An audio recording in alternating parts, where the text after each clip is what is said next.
Hello guys, hello mga kanumero. Magandang hapon sa inyong lahat.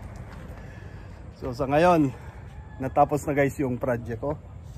Isa sa mga project ni sir, tatayo na lang ako ng flower shop. Mga titinda tayo ng mga halaman dito sa Bicol guys. So itong mga orchids na yan na nasa likod ko, yan, may mga bulaklak yan. So gagawin ko dyan, i-arrange din natin siya. So lalagyan natin ng magandang base. Yan. Medyo madami-dami rin yan.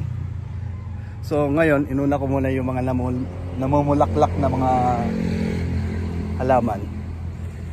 Anthurium guys, yun ang pangalan ng bulaklak na to. Then orchids. So halo-halo na. So lahat ito namumulaklak. So pinaganda ko lang. Kasi ang dati, ang alaga nito yung kapatid kong babae, panganay, si Evelyn. So since nag-anniversary siya so naisipan ko lang na pagandahin. Ito na guys, papakita ko sa inyo.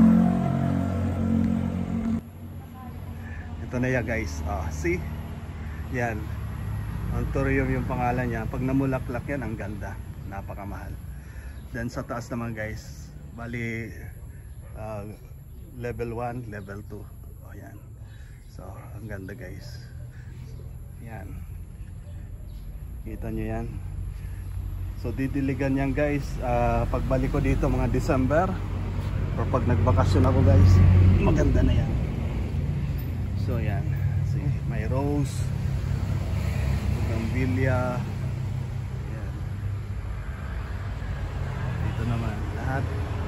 Kita nyo yan guys. Nasa ayos lahat sila masaya ngayon kasi pinaganda ni Sir 8. Yan. Yan. See? So, hi. Yan, nandiyan ka naman lang. Thank you. Ito guys yung tagabantay ko. Ano pangalan mo? Boy? Ha? Yan ang tagabantay ko. Saaga ulit. Oh, kumusta? Mayo na. Oh, sige. Saaga ulit ha? Sige. Oh.